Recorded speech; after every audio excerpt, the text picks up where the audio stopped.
I'm Ryan, this is my brother Daniel, this is Rolls in the Family, and it is a new year, and in the new year, one of the videos we like to do is talking about our favorite new to us games from the previous year. Yes. Some of these might be newer games, some of these might be old games that we just finally got around to trying for the first time, but we have ranked each of our top 10 new to us games from 2024. We have links to all of them below in case we're persuasive enough that you want to check them out for yourself. And we'd also love to hear in the comments what your favorite new to you game was in 2024. It feels good to find a new game that just hits. Oh my goodness, it really does. And there's definitely some on this list that are big hits for me in this past year. So this is always a fun video to record. We got a lot of games to talk about, though. We do. So let's just get right into it, Daniel. We'll kick it off with your number 10. Oh man, honestly, setting this list up remind me how it was kind of a good year for new games for me, because there were some difficult ones being left off here. So it was tough pickings for my new games of 2024. But we're gonna start off with one that I think I got pretty early in 2024. This one kind of in my collection ended up kind of replacing Isle of Cats. Very different games, but share a similarity around. I like Daniel. It ended up replacing this game. They're nothing alike, but it replaced it in my collection. It's in my head. I just pick a something's got to go out. Something's got to go. Something's got to come in. That's right. But they do share a polyomino experience, and this is going to go to World Wonders. This one I got to play several times this last year, and really, really enjoyed it. I think one of the key things it does is in a polyomino experience, some of my favorite ones is when it's really tight, right? I know we love that about I can't remember. Gosh dang it! What's the legacy? My City. My City. There we go. Yes. But this one does that as well. It's very how do I fit things together? So nailed it on that. And then it just has a lot of kind of interesting things happening around with these kind of unique wonders that you can get. And what I love about the wonders, one, they just look awesome. As your board's coming together, most of your pieces are just kind of flat cardboard, but when you place a wonder, it stands out. And so visually looks great, but then on top of that, it makes fitting pieces around it even more interesting. So you want to place wonders, and then it also increases the challenge of fitting pieces around it. This one was super enjoyable. I know you got to play it just once. Is that right? Yep, you were just in time. that 5-player game we really had of it. That. Yeah, it was a big game. Yeah, and so there you go. My number 10. It was one that was happy to get. It's kind of hitting that spot of kind of my polyomino. Probably I'm trying to think of how many polyomino games I have. Not too many, but there's another time for that. This one's one of my favorites. I'm just gonna make a tangent. Top polyomino games. No. Yeah, I really enjoyed this one. This one probably would have made my top 15. I think I said 15. Probably my top 15. I only played 30 games. How many kids' games are above it? Gosh dang it. Yeah, no, I had to leave off. And actually, that's a good segue into. I did note that I, in the past year, played 38 new games that weren't kids' games. Yeah. Kids' games, I would inflate it way up. That's right. But 38 total. So top 10, it's the cream of the crop here. My number 10 is one we both played very recently. Okay. You got to try it. I've played it a few times, just got it about a month ago for my birthday, and kind of leans into what feels kind of like a flip and right style game where everybody's using the result on their own thing, but instead of actually drawing, you're actually putting out cubes and exploring and taking them off after each era. This is Guild of Merchant Explorers. And this one, I've been intrigued by this one ever since I saw early reviews for it.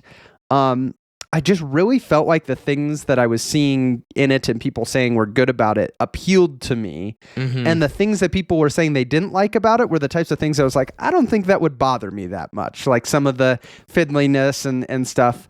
So I was always like, I always felt like this could be a game that I would enjoy. So I'm glad I finally had the chance to try it.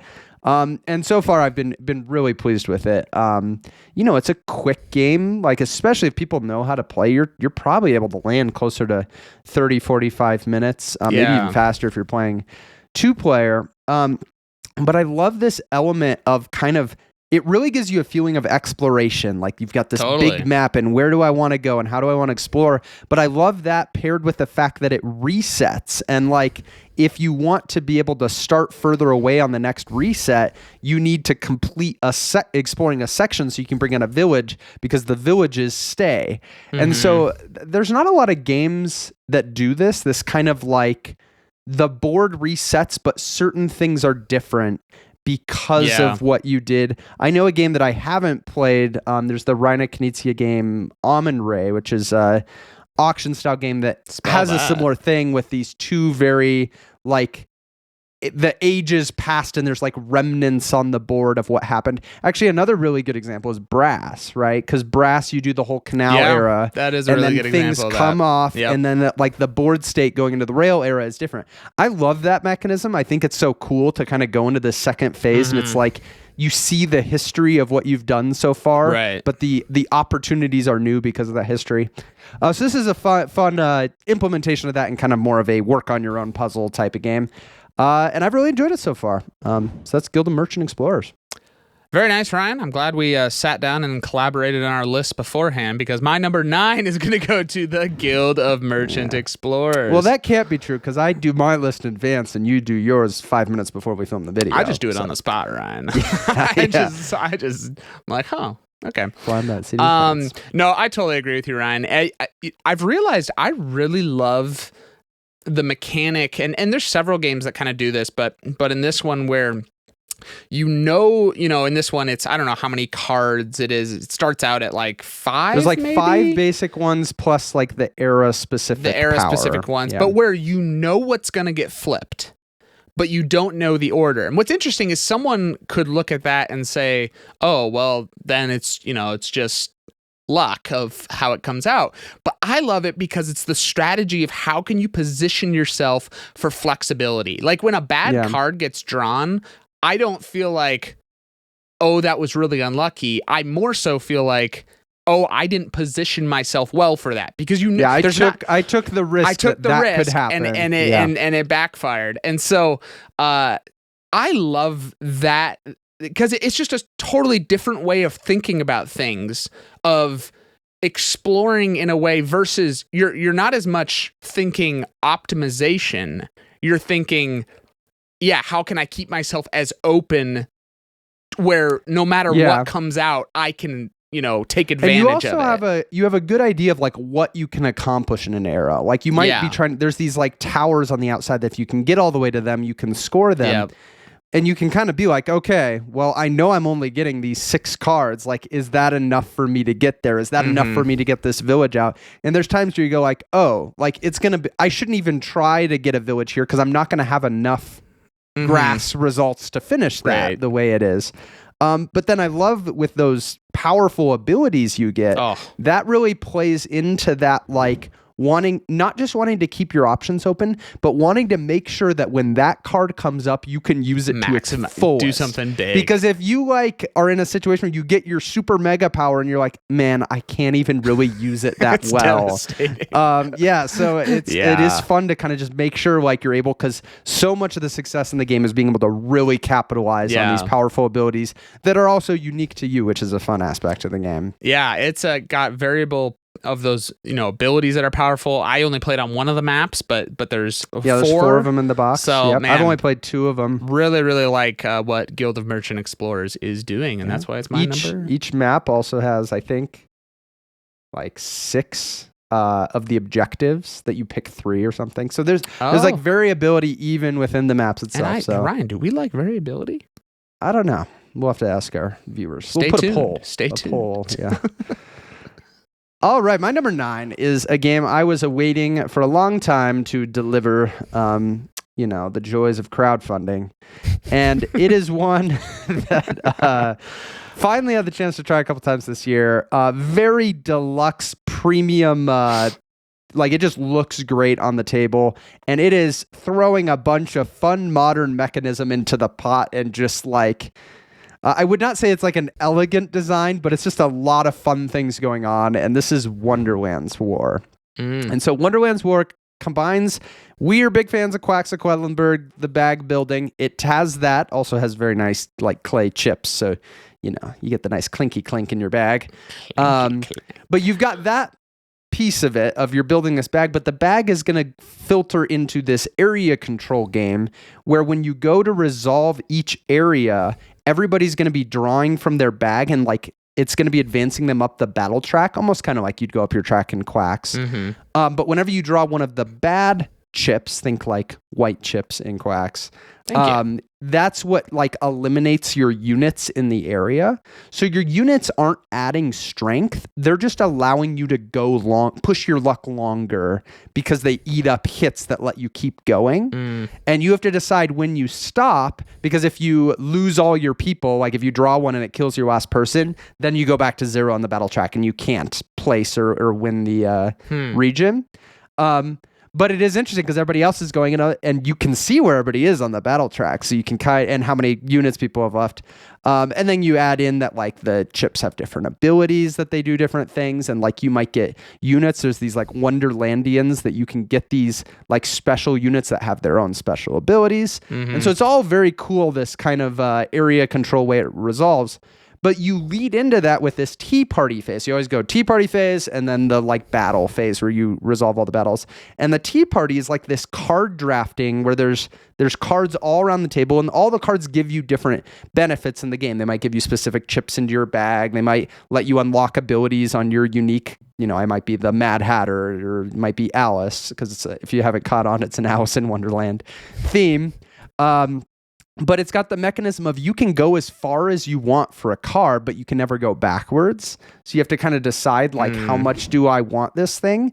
And the downside to going more quickly is whenever you loop around the table, you get back to the head of the table, you have to roll the like shard die and get these like shard things that are bad for you, because whoever has the most of them going into the battle phase has to take an extra one of those bad chips into their bag, and then gets rid of their shards. That is a really interesting mechanic. It is a really interesting thing, because you're weighing like how much you value that. And then it's fun because there's the Cheshire Cat, who his ability is like whenever he passes and he rolls that, one of the shards he gets, he can give to somebody else.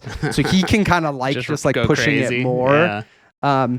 So there is a lot going on here. I mean, it's a big game, got a lot of rules, but it is like just a lot of pure fun. It's one that I need to play more. Like I think if I had the chance to play it more, it maybe would have inched a little higher on this list. But it's hard to say at this point. I think I've only played it twice. Yeah. It's high on my list of games to get to the table soon, but so far I have had a lot of fun with the plays that I have. Yeah, listening to you describe it, it kind of makes me sad that we didn't. I know. I tried to get you to play it. I know. What did we play instead? Yeah. Too Many Bones. Which admittedly, it was a pretty good choice. I'm not complaining. So, yeah. Very nice, Ryan. Okay, we're over to my number 8. This one got this year. I think technically my wife got it. We have a history of loving head-to-head abstract games. We enjoy, Santorini kind of, and Shobu. I love saying that. But this is one that kind of I've heard you talk about it kind of for a long time, and saying this is just game. If it's another one to check out. It's chess. No, I'm just kidding. I don't know if you've heard of it. Yeah, have you heard of it, Ryan? No, this is going to go to Yinch. Yeah, this is a nice, not Cult of the New pick. I think this is like 2003 or something. Wow, was I born? Yes, I was. Yinch, yeah. This is one that it was right when I played it, I'm like, yep, this is hitting what I love in head-to-head kind of abstract games. And what I love, and this is part of the reason I love, like a Shobu, is I love when an abstract game makes you think in a way that you've just never thought before. And or even I think about Santorini, right? Like the 3D kind of, it's just like, this is just a totally different way of thinking.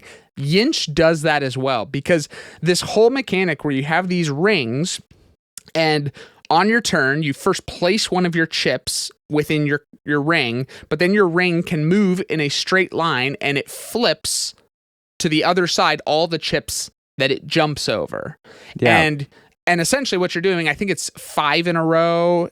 If you get 5 in a row of your color, you get to claim you basically want to do that 3 times to win the game. Now, there's a couple interesting things about that. First of all, whenever you get 5 in a row, the thing that you use to mark that you got it is one of your rings. So you're actually getting weaker. It's got a bit of a catch-up mechanism. I think that's great. Yeah. That's such an interesting, great design decision. But man, Ryan, I know we played this, a couple times this last year. There's so many instances in Yinch where you like do something because you cut across the board and the board state just changes in a way that you're like, and we're not smart enough, so we're like, I don't know the implications of this move. If this game gets way more fun if you're bad at it, I tell you what. That's true of a lot of abstract games. It's where you do something. I think about it. Honestly, reminded me a little bit of kind of what I like about Yellow and Yangtze, of just like the board state suddenly just be like, wait a second. Whoa, and it has that of you can make some really clever moves in this game and change the board state in a way that is just a blast. So man, this one really landed well with my wife, with you, and so I was really pumped to get this one to get this one this year and making it at my number 8. Very nice. Well, Yinch missed my top 10. I did enjoy it enough that I do own it now. I ended up getting it second hand. Yeah, wow. Which is saying something because I don't even have opportunities to play games like that. You don't have anyone to play it with. I'm playing the long play here. There you go. Toby will be ready soon. My number 8 is a game I played with you. I've only played with you, and I only played, I guess technically twice. This is Grand Austria Hotel. So we technically played this twice. The first one the winner of our worst play of if you watch our 2024 Game Awards video, link it above. There you go. It's one of the bigger rules botches we've made in a game. The worst play made it on to best new game. But we got to play it again. And that's what, even in the worst play, I could tell. I was like, this is my kind of game. Wow. We got to play it again. And this is just in this category of like dice-driven Euro games. I think of games like Trois or like Lorenzo Il Magnifico. Feels in a similar space that is just full of very satisfying this puzzle to figure out how it's going to work. It's got a very cool dice drafting element that like the power of the actions is how many of that die result was rolled. And so like you can take that action, but then as people take it, it gets weaker because they're taking dice away from that action. So like the order you do things, but the whole puzzle you're doing which is a fun theme, honestly, for a dry Euro. Fun theme. Like you're running this hotel and one there's of the like better people themes that are coming into your cafe and they have different things that they're ordering, but then you want to have a room in the hotel ready for them. And so there's this sequence of events that has to happen of like fulfilling what they're wanting to eat and then having the room that they can go to. And every turn you can get a new person, but you only have, I think, 3 spots in your cafe. And once it fills, you basically are trying as hard as you can to keep this efficiency of one person moving through every time so that you always have a spot. Because if you miss out on getting that, free person, you're kind of just losing out on potential. Right.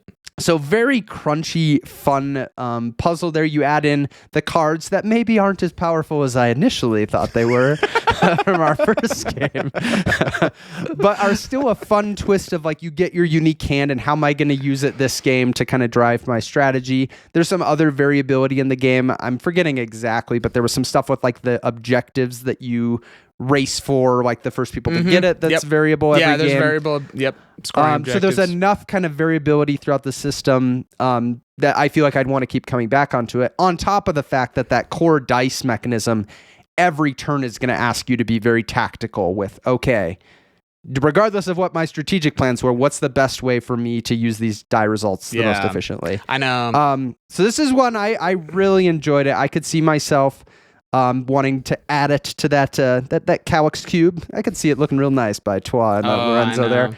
I know we both also looked up a little bit into the expansion for this game. Oh my gosh. PSA Let's out Waltz. There. If any of you own that and don't Yeah. want it anymore, let me know. Yeah, hopefully that gets a reprint. I want to say that I saw something that maybe it would like there was going to be a reprint of Grand Austria Hotel. Maybe it was going to include it or something. But yeah, like almost everything in that expansion was like those are the types of things we like in expansions. Yeah. So. Yeah, we'll see if this one ends up in my collection. It's not a newer game. It's 2015. It's been one I've known about for a long time. Ancient. But yeah, it was a lot of fun. I'm glad had we only played it once, it may have not made the list. It would have been hard. You ain't cheating, you ain't trying. Isn't that right? Yeah. Okay, Ryan, my number 7 is a party game. Wow. Yeah, which it says something. I don't know what it says, but it says, yeah, we're about to find out. We're about to find out. That's why I'm talking. This is one you owned first. We played it at our first time I played it was at our family reunion this summer, and ended up getting it shortly after. I think it maybe was as a gift, but it was one I knew. Just played it and was like, I have to own this game. This is going to go to Green Team Wins. This is really high for this one. Yeah. Well, this one.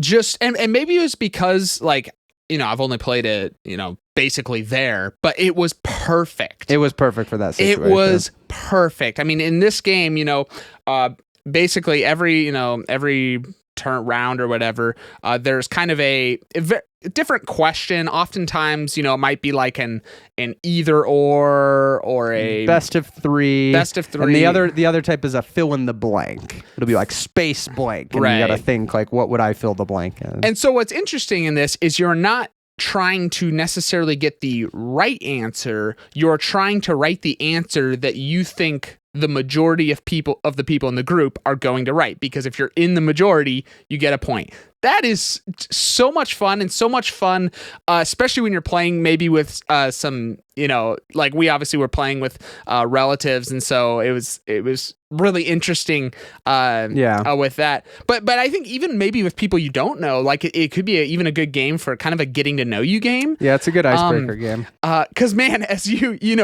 everyone, you think, oh, it's for sure, this. Yeah. And then as you're revealing and people are like, what? You're so confident and nobody else puts the... I love the moments where somebody's like, I didn't put what I would do. I put what everybody else would... I think everybody else would do, and then they're the only one that put it, and they're like, oh, I should have gone with my gut. But it's a simple twist, that whole wanting to be... in the majority. I was leading a youth group night and ended up doing an adaptation of basically this game with like a really large group of wanting to be in the majority, but that mechanic, super fun. And so, we're always looking for good party games. We love, the right party game can just be perfect, especially with a group that maybe isn't super looking for like a more gamery game. But this one, it's like super accessible. I mean, anyone can play. It's good for getting, you get a little bit of getting to know people, their, what they think, their preferences and stuff like that. Just went over super well. So, that is high for a light party game, but man, it was really, really great. So that's my number 7. Nice. My number 7 is a very new acquisition to the collection, but one that I've actually played quite a bit since getting it. It has proven to be a very easy game to get to the table. I think it's going to be a crowd pleaser with a lot of different types of people that just want to have a fun, funny, exciting thematic game, and this is Thunder Road Vendetta. It's basically like if you've ever seen like the Mad Max movies, that's like the theme. You're racing down this like apocalyptic desert road and shooting each other with these cars that are outfitted with guns, and there's choppers coming in and trying to blast people. And it's ultimately a race, but there's a lot more than racing happening on here because you're shooting at each other, trying to slam each other. Into each other. And ultimately, if you're playing with more than 2 players, eventually somebody's going to be eliminated, which is often a no-no in like modern game design, is like player elimination. This game, it's gonna happen. Everybody has 3 cars, and if your 3 cars are all destroyed, you're eliminated. But at that moment, it brings out the finish line at the end of the current track, because otherwise the track just kind of keeps replacing with a new tile at the end. It's kind of like this infinite track. Yeah. And so then it's a race to the finish, and it's just whoever's one car can get onto that first is going to win. Right. Or you win because all of your opponents are Right. off the map, destroyed. Man, what a just simple rule set that creates so many fun moments. The slam mechanic of when you run into people, you roll 2 dice and it says whether the top or bottom car is going to move and what direction, which of the 6 directions. That is an unbelievable mechanic. Which can cause other slams. It's so good. And I love that, you have the 3 sizes of cars.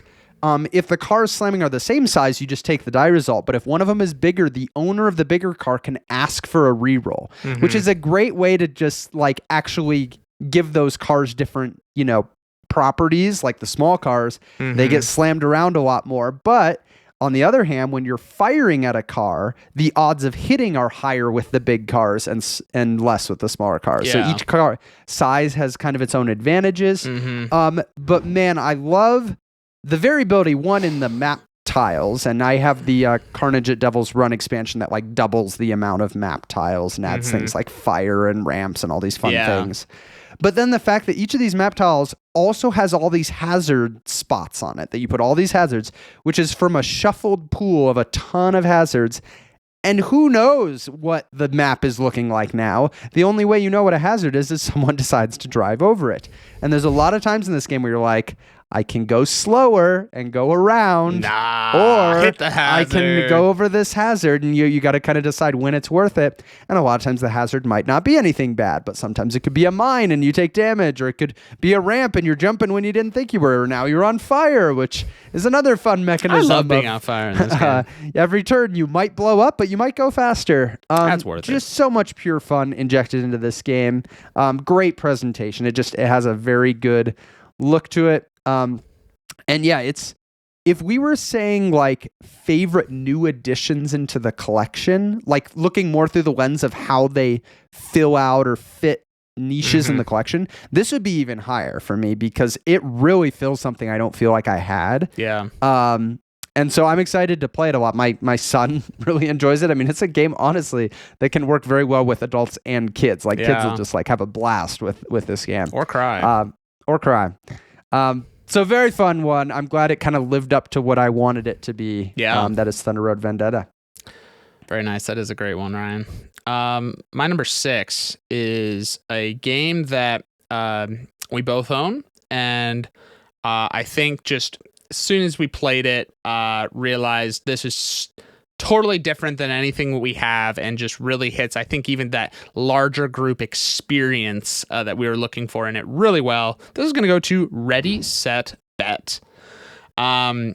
This one, Ryan and I have both played as obviously people who are in the horse race, betting on horses. We've also been the moderator, calling out what's happening. Both are equally as fun. Like I really do. I would even argue, at least for me, that the moderator is more fun. Yeah, it really is. And this one, man, does it just have an unbelievable energy as it's going. I think you're calling out the results. People are live betting what's happening. Now, the reason it works so well is the whole system of how the horses move. Of the center horse, which is when you're rolling 2 dice, they're numbers 2 through 12. The 7 or whatever is like the most likely roll. So you would think, oh well, they're gonna win. But the key thing is that the ones towards the edge, like the 2, 3, or 11, 12. Whenever they move or whenever they get their bonus roll, which rolling twice in a row. Yeah, sorry, that's the thing before that you got to explain is that whenever you roll the same horse's result twice in a row, it gets whatever the bonus is for that horse, and the ones towards the edges have bigger bonuses. So what that can lead to is like those horses might be way behind, but in one turn can just boom, and suddenly they're in Yeah. the lead, which, man, when you're live betting on that, it's just it's so much fun. It's got cards that, you know, each round you're getting that can kind of, you know, change a little bit some of the powers you have, maybe give you an extra chip that you can bet on, a chip that maybe you don't lose anything if you don't get the bet. A lot of different stuff, but man, this really nailed the energy in the room experience that I think we were looking for in it. So an absolute hit in my opinion. Ready, set, bet. Yeah, it definitely nails just the energy in the room, like when it's going. And that's part of why I like being the one calling it, because you can kind of like cater to the energy in there. I mean, you're bringing it with how you're announcing it. And yeah, it's probably how I lost my voice way back. Yeah, I remember all those like 10 videos where Ryan's every single video hacking up a lung. Yeah, maybe it was Ready, Set, Bet. Yeah. Nice. My number 6 is another game in the category of games I was waiting a long time to arrive that I was very excited to try. It is a re-implementation of a game that was a re-implementation of a previous game. So there's been a series of kind of tweaks on this system, very kind of core, strong system. This is Endeavor Deep Sea. So they've now taken it instead of the colonization theme. We now have kind of a deep sea conservation projects theme. One of the coolest things that it's allowed them to do with this version of the game is that the map is completely modular. So there's this sense of exploration as you explore the sea and bring out different tiles, and it all just looks really cool with how all it comes together with the graphic design. But this game is a fascinating kind of like escalation where you start with just like your team leader, and in the first round you get your first other crew member, and those team members give you like action slots that you can take actions, but you're taking actions with these discs that you produce every turn. But then you also have a statistic that says how many discs you can take off every turn. And so you have these like key things you can upgrade through the game. You can upgrade what crew members can I recruit. Like if I upgrade that, I can start recruiting these higher, more powerful crew members. But I'm also upgrading how many discs do I produce in a turn, which can be very helpful for doing more things. Right. But maybe not helpful if you don't have enough spots to take advantage, or if you haven't done a good job of upgrading your whatever the yellow track is, which is how many you can take back. Because you can have a lot of discs, but if you're not able to take them off the actions, they're not available to be taken in the next round.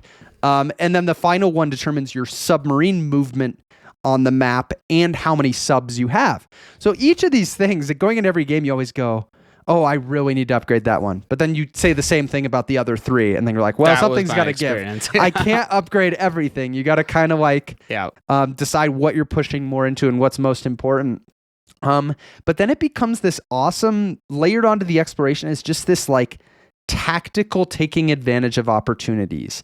It's like what things on the map, because there's different like sonar, conservation, places where you can do things to put out discs to get, ultimately points. And so it is so fun as you kind of the map fills up and people are taking different things to figure out where those opportunities are and what are the best opportunities. This one, the biggest thing that like I feel like I'm waiting on to kind of solidify my opinion on is that I've only played it with 2 players. Despite playing it 5 times maybe, they've all been 2-player, and I really want to see how this plays with at least one other player on the map, and just I think you'll get to explore more because not as much as falling on just the 2 players.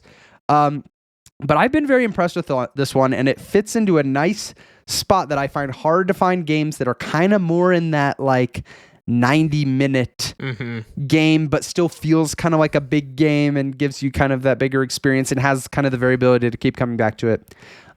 So far, early signs are very good for Endeavor Deep Sea, but very much pending getting to play kind of a true...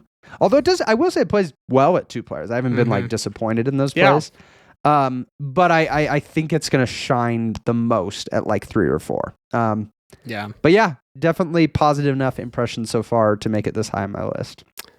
Very nice. That one did not make my list. We had an okay play of it, I think. I think I need to play it again. We had a weird play of it, and I don't know why that was, but maybe another time I just felt some weird vibes between us.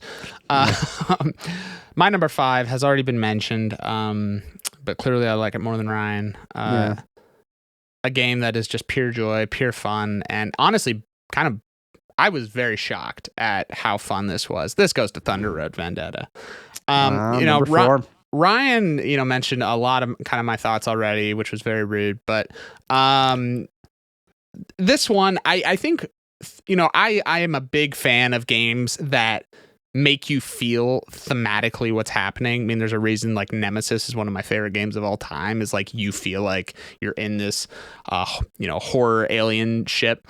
This game makes you feel like you are in this crazy, race with just crazy things happening. I mean, like going off a ramp. I mean, it just like, I don't know. It just, the way the mechanics of slamming or a person's in the lead and I'm going to send a chopper, it's like, oh my gosh, they just nailed the thematic experience, in the game. And so, on top of just really solid mechanisms, a lot of variability, this game really, for me, it just boils down to pure fun and incredible theme, and those are two things that I absolutely love. So I don't need to go on much longer about Thunder Road Vendetta, but I definitely have my eye on it. Like, honestly, when you first got it, I was like, oh, I've got Heat. I don't need another racing game. Like that's where it was in my head. But then realizing this is not anything like it. It's like you wouldn't even really call it a racing game. Like, yeah, it has a really. Racing element, but that is not the central focus. So yeah, big fan. Nice. Number 5 for me. Fits into a similar category of I just haven't yet completely solidified my opinion on it, so I don't know exactly where this lands long term, but I've had some good recent plays of it. Fascinating game here. This is Arcs. Conflict and something in the Reach. It's the full title. Arcs is from Cole Wehrle, who did Root, did John Company, a lot of other games that tend to be very interactive, just interesting systems. I mean, Root obviously has the huge asymmetry. Arcs plays in the same space, but is kind of its own beast with this card-driven trick-taking mechanism that's driving all the actions in the game. This claiming of ambitions or declaring ambitions, which is driven by when you lead a card and the type of card you lead, but those being the only way you can score any points in the game. Like, this is not a point salad where you kind of just like get points for doing things. What's the opposite of a point salad? Point. That's a good. Do you go from salad to like meat? Is it like a point steak? Point steak. Yeah, there's like 3 flank steaks available every round, and you can get one of them. But yeah, so I mean, it is really, and all of those things are then scoring for who's the best in that category. So once one's declared, there's now this cutthroat battle around who's gonna be able to actually at the end of the chapter score for that, which can often include trying to steal things from each other. It's a very aggressive game. You got to go in with the right expectations of, you're almost guaranteed to have a few moments in the game where you just are like, man, that was horrible what this person did to me. That was devastating. But you're also gonna, it doesn't necessarily, you're not out of it. This will destroy relationships. But you gotta have the right expectations. But man, it is a fun and fascinating decision space to just play within this sandbox. And this is just talking about the base game using the Leaders and Lore expansion. Maybe next year I'll be able to comment on the giant campaign expansion that's a big focus. Honestly, was the origin of the design, like started with that and kind of like backed its way into the single session games. But yeah, early signs are I really like it. I liked Root pretty well, but got rid of it. It just was not going to be one that got to the table for me, and I didn't feel like really strong to push it back. This one feels more like, of Cole Wehrle's games, the one that could maybe fit in my collection a little better. I think I have people that would enjoy playing it. It's the type of one that a person playing for the first time can still have a good time with it. There is a learning curve to just understanding it, but you could still have a good time on your first time, which I didn't really feel that way about Root, honestly. Like, it's hard for someone to come in and have a really good experience necessarily on that very first play. So I'm excited to try it more. It'll be interesting to see as I play it more if I continue to have people that want to play it, or if everyone just hates each other. If people find it a little bit too stressful or aggressive. But yeah, brilliant design, and one that I'm looking forward to playing more. I know. I'm curious when that one blew up in popularity, how many people, just you hear something's great and you buy it, and then you there's realize, a lot of oh people my that had gosh, how many relationships were destroyed by people? I think a lot of people probably had a very bad experience with this game, but it was for the fun. right group, it was fun. I mean, it's the type of game, and this is true of I think a lot of Cole Wehrle's designs. For the right group, this could be your favorite game of all time. Totally. And like the game you want to play over and over and over. Yeah. So it has that ceiling, but it certainly also has a floor, It does have a floor. for people that maybe this isn't their cup of tea. Floor, broken relationships. Speaking of something that rhymes with floor, I'm to my number 4. I was trying to think of what game it would be. I'm so good at this. Ryan already mentioned this game again. I just don't even have to talk on this. Why am I even here? And this is one that, man, just really, I have a lot of Euros I love, but this one just really does it in an interesting way. This goes to Grand Austria Hotel. I'm going to echo a little bit of what you said about the thematic feel. I love just that whole hotel feel, and it fits so well with mechanically what you're doing of people coming and, I got to prepare the room and then keep it moving. Like that whole system, so much fun. It has cards that, yes, like Ryan mentioned, maybe aren't as impactful as he originally thought, but still very impactful. Like, there are... and they're enough to every game push you in a certain way and in a strategy, which is what we're really looking for from something like that. And then I think what it has, and this is maybe a little bit of kind of what we like in like a Lorenzo, where, you roll the dice, and this is the shared kind of action space, options for both players. So there isn't, I guess there could be a bad roll, but it kind of shapes like, okay, what can I do now? And especially the whole mechanic where the more dice on one thing, that's how many times you get to do it. But then they even have where you can, maybe you don't like what was rolled, you can, pass, and then once the other person's either passed or done, you can take all the dice. You have to burn one, so one's out, but you can roll them all again. So even that's just a really interesting. I'm not sure I've seen that kind of mechanic in another game of. It's kind of a push your luck thing of like, I'm gonna try. I think my odds are gonna be better waiting and getting a reroll with fewer dice to accomplish what I want to do. It is. Man, just really, really fine design. And like I mentioned earlier, if I didn't make this clear enough, if you don't want your Let's Waltz expansion, please send me a message. I thought you were going to say the rules mistake. Like, do not think. Oh, yeah. And PSA, you get to do those 1X abilities. If it's a one-time use to get 4 wine, you can't do that every round, Ryan. Yes. Okay, that's all I had have a beautiful to say. wine cellar. Oh my gosh, Ryan was bountiful over there. Yes. I just was like, Ryan, pass me some of your wine. Yeah. Yes. No, instead I passed you on the score track. Yes, you did. It was all a farce. A farce. Cool. My number 4 is a game that you've not played. Well, you have not played. I think I showed it to you. It's technically a solo only. I think there is like a 2-player variant, but it's basically a solo game that combines something you love with something you hate. The something you love is a great rogue-like experience, think kind of like Slay the Spire, this big like engine building. That sounds fantastic. And it combines that with making words from letters. That like sounds horrific. Scrabble or Paperback. And this is Paperback Adventures. So this is the from the people that made Paperback. And I do enjoy that puzzle of having a hand of letters and trying to make words. But what's so great about Paperback Adventures is it adds so much more nuance and interest into that make a word.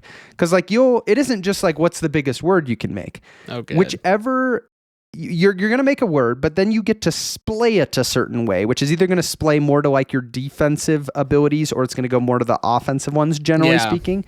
But that's also going to determine whether the top or the bottom card is the top of the pile. You can think like depending on which way the cards are splayed. I don't know if splay makes people think of what they should be thinking here, but basically the first or last one in the word is going to be the top one, and each top card is going to trigger its ability. So every card has like an ability, and is going to be the card that then gets burned out of your deck for that battle. So and that's kind of how you're dying over time, is you're just losing cards, and eventually if you haven't beaten the enemy that you're up against, you're going to lose.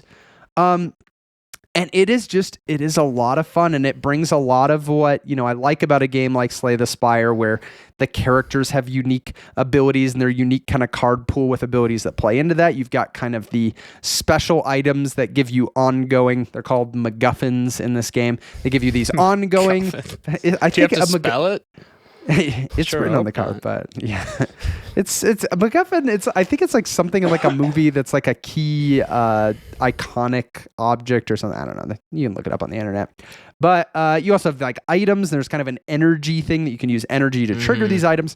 And so it's got all the pieces that you get kind of this feeling of a unique build as you go through the game. And every time you play, it's a different unique build. And can you on the fly create a build that not only is winning in the near term of like you need to be doing well right now, but also build something that can beat those long-term bosses. I love that formula. I love it in video games. I love it here now in board games. I just find it so satisfying. There's so much variability.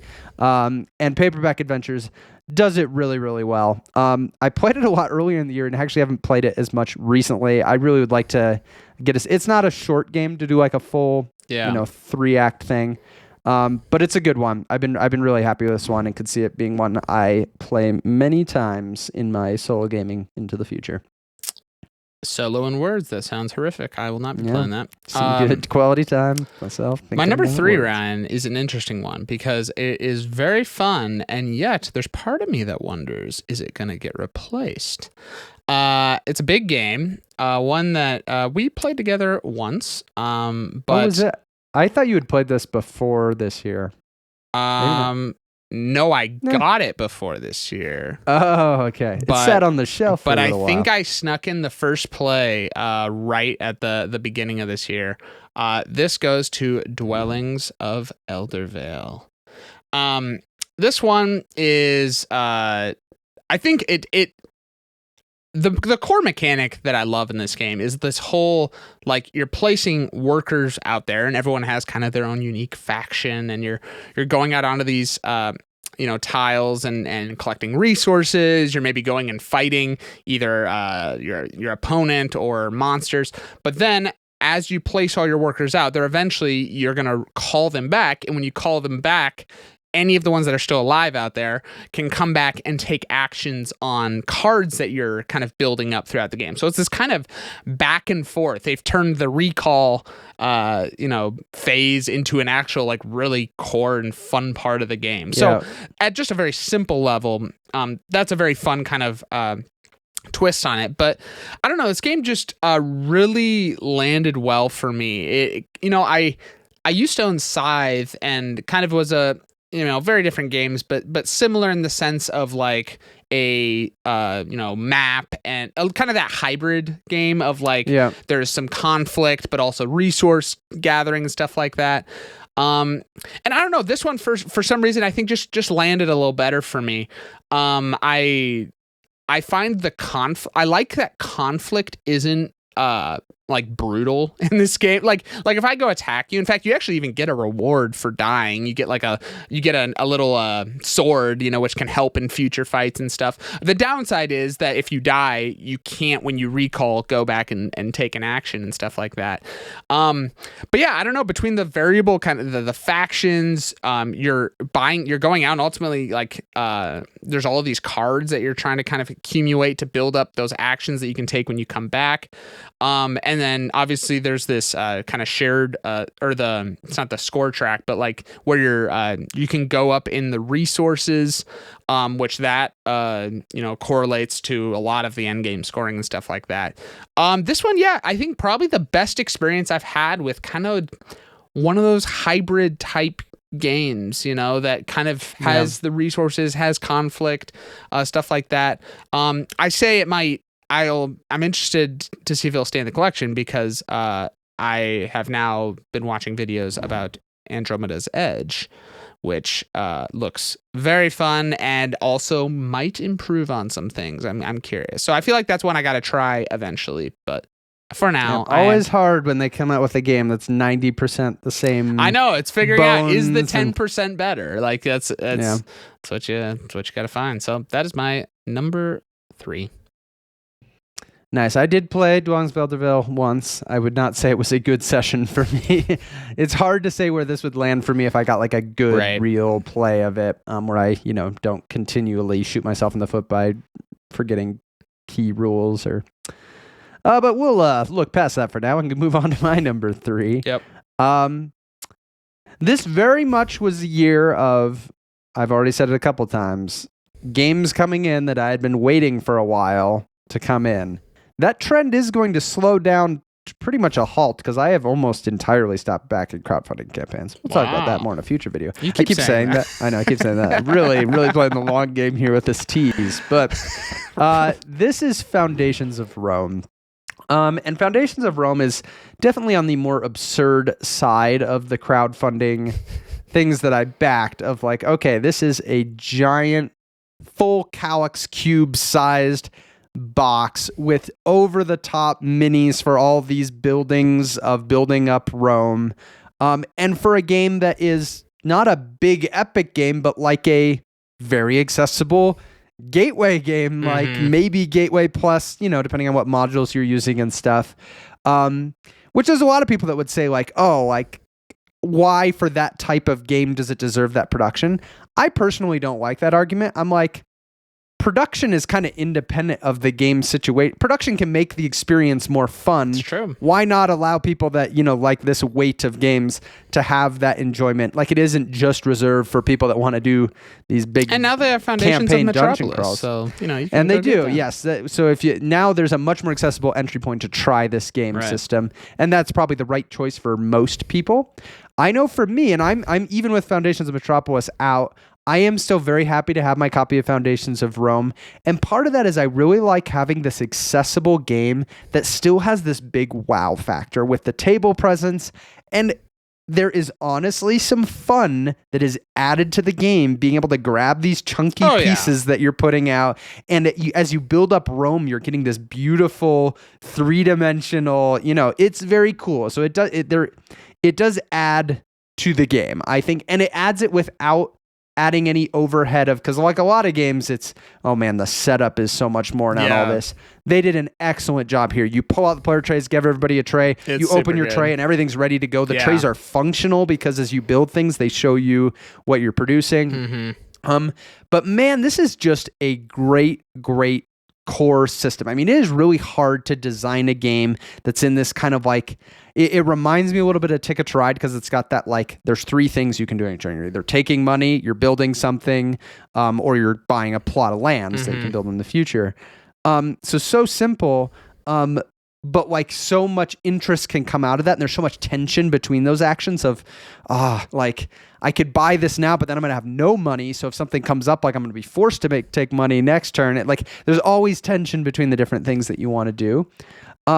But then I love that you're building onto this shared map where there's interaction of what things are next to each other and opportunities like will come up of like, oh, somebody built this really big thing that like I can piggyback off of by building like a building next to it that like scores for that type of building. Honestly, for me, what makes the game in terms of depth is the overbuilding rules. The fact that you can have buildings out, and if you get another plot next to that building, you can build over it and replace the building as long as the new building is bigger. That adds so many interesting strategic and tactical considerations. Like I keep finding new things that's like, oh, that's really interesting. I could replace this with this new building. And because it's a different shape, I actually get this plot back that used to be occupied by the building that I could now, lump with something else to build what I needed over here. I mean, there's just a lot of interesting things that you can do with that overbuilding rule. So I have really been impressed with this one. It's gone over really, really well the times I've gotten it to the table. And yeah, I just really want to keep playing it more. And there's always that bias of like, you put money into a game, you want to like better it. like that, but man. I really do think it's nailing what I wanted it to be in my collection. Yeah. And I could see it being one that I'm not going to tire of in the same way that I haven't tired of Ticket to Ride or some of these games. So there you go. Foundations of Rome all the way up at my number 3. That's high. Wow. My last 2, Ryan, are both games I don't own, but both games I can almost surely say I will own. And the first of these, my number 2, is going to go to Slay the Spire, the board game. Wow. So this was just, Ryan and I just talked about this on our top 3 plays of December. This is one of the greatest deck building games I've ever played. Both Ryan and I love the video game, and I think we're both just amazed at how well they nailed the board game experience of it.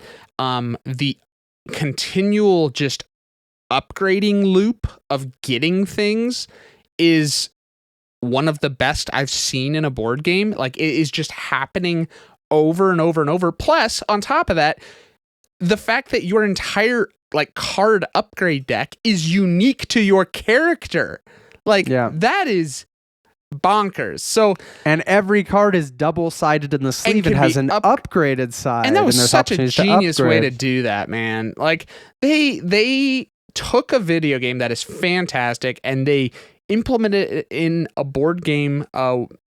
Into a board game in a way that just feels borderline perfect, like of the decisions they made. Like, I feel like there's nothing where I'm like, oh man, that's clunky, or I see but that didn't work. It's like, no, they really nailed it. Got to play one extended play of this with Ryan, and I just was like, this is one of my favorite deck builders I've ever played. So it is moved up to my borderline must-have. It's not cheap, but good production. Though I will say, production quality. What you're getting for the money is great value. Yeah. Like, you have to understand, when you see that price tag, they're giving you like 350 colored custom sleeves for all of it. That's normally something that would, if you were wanting to sleeve a game like this, you'd have to pay for separately. And you need the sleeves for the function. But yeah, everything in the production is really, really great. Yeah. That's my number 2, Ryan. Wow. Nice. And even given how sick Daniel was during that game, his one play, still one of the best. Even as I was hurling in the front yard, I was thinking about not during the game. Not during the game. Yes. Yeah, he was thinking about what he'd do next time. That's right. Nice.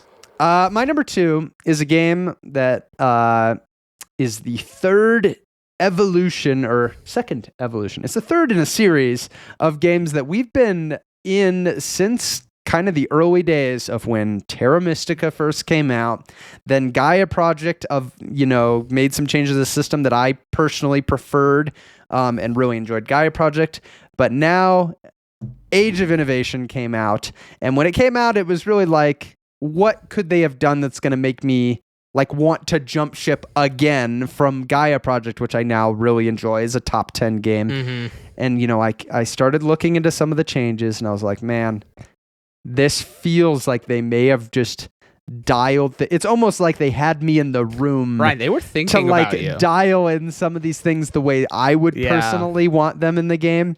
And the end result is, it is just, I don't want to say perfection, but as far as like perfecting this system into its final form, it feels like kind of just the perfect version. Yeah. And so Age of Innovation, I've had it shares 90% of the DNA with its predecessors. It actually brings Gaia Project back. It kind of takes elements from both. It does. Feels more like Terra Mystica at its core and with the map and everything, but then it brings some of Gaia Project's variability. It layers on this new like innovation system, which feels like it really earns its spot in the like adding complexity. Like, it doesn't add too much, but the payoff of using these book resources and the innovations is really, really high. And it's just, they've it's a game that's been so popular and they've had competitive play and stuff. So they have so much data to go off of to put into making this new version. I'm glad they made the production as good as it is. It just really it's great. not a cheap game, but man, you've got the nice like triple layer boards that is very like helpful functionally with the power moving around and everything. It looks fantastic on the table. The board looks, whenever I look at the photos I take for this game, you're probably seeing some of them right now on screen. Actually, I don't remember if we do B-roll for this video or not. I don't know if we do either. Sorry if depends there's how motivated Daniel is. But man, it's every time I look at this picture, I'm like, man, they nailed the aesthetic. I actually prefer kind of the wood chunky pieces to the plastic for whatever reason. Yeah. But it's a heavy strategic game. It'll put your brain through the ringer. This one. This is one a good ringer. A good ringer. It's one I really enjoy nice putting ringer. my brain through.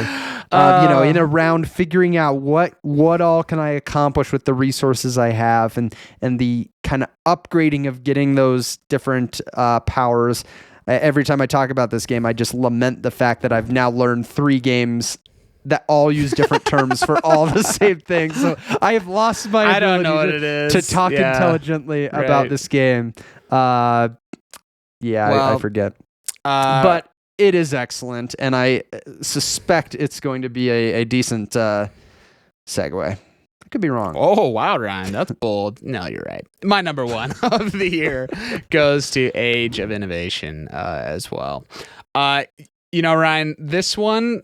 it's funny. When we got Gaia Project, my feelings about it were like, this is better, but there's things I miss about Terra Mystica. That was like, I could see all these things that they improved, and I really liked a lot of it, but it was like, man, I kind of missed that map, and and there were just like certain things. And Age of Innovation just feels like like you were saying, like they took the things I was missing, took the best parts of Gaia Project and delivered it in this. And it is just a wonderful experience. I was worried, honestly, a little bit about the innovation part of it. Like, when you were explaining it to me, I was like, oh, is this going to feel like this extra thing out here? But very quickly, it just got integrated into the core of what you're doing, and you're utilizing it in awesome ways. Man, this is the definitive experience for that system, and it's at least for our taste. I know I've heard there's people that prefer the others. People might like Gaia Project. You might like Terra Mystica more. That's totally cool. I would venture to say that most people, this is going to be the best. That's pick. Probably true. But maybe we're not representative. Yeah, let us know. We're weirdos. It's fantastic. So yeah, it's on my must get. So glad I got to play it. It was my play of the year of 2024. Spoiler if you didn't watch that video. And shame on you if you didn't watch that video. But that is my number 1 new to me from 2024. Very nice. I actually have no idea what yours is. Very nice. Well, you should know because we just flip-flopped. We flip-flopped our 1s and 2s. Oh, we did? Okay. I actually am giving the edge to Slay the Spire, the board game. Now, granted, I've played it more than you. I've played it, 4. Yes. I played a couple solo games. You had plays without a without partner Daniel who had a dying fever and was dying. Exactly. And I think there's probably a piece here with this ranking that while Age of Innovation is so amazing, there's a big part of it that isn't new.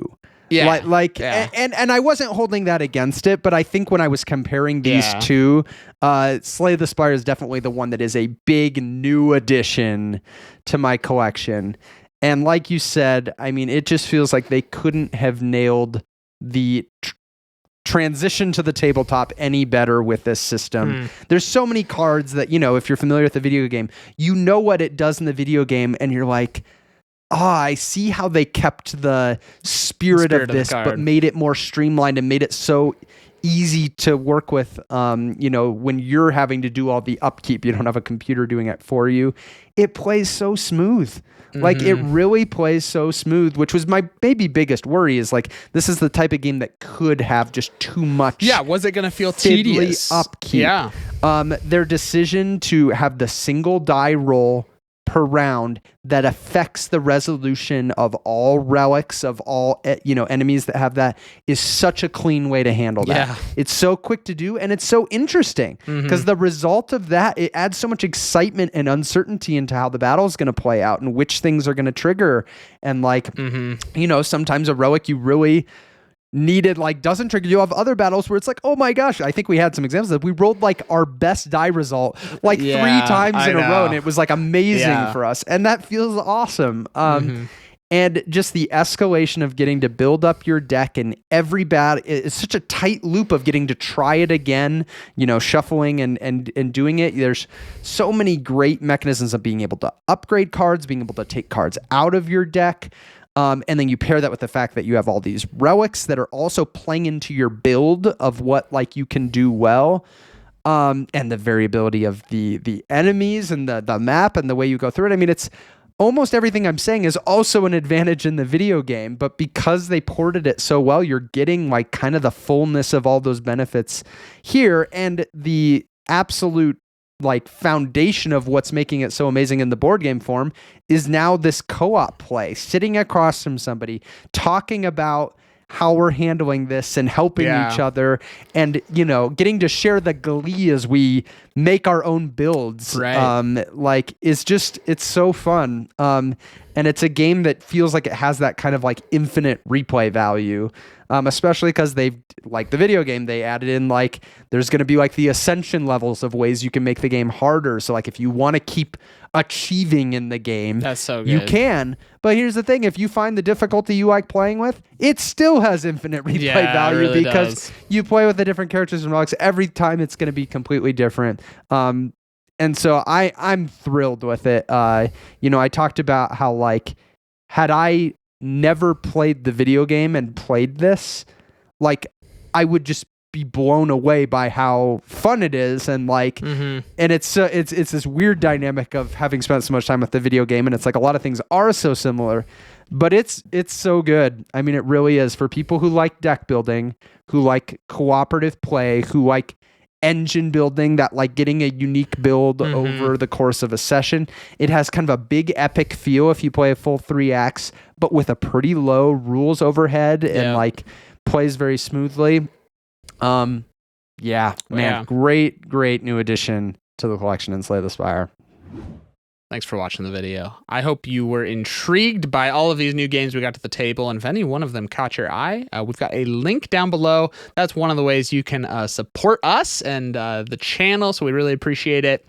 And we've got a couple more videos here that you can check out, but either way, we will see you in the next one.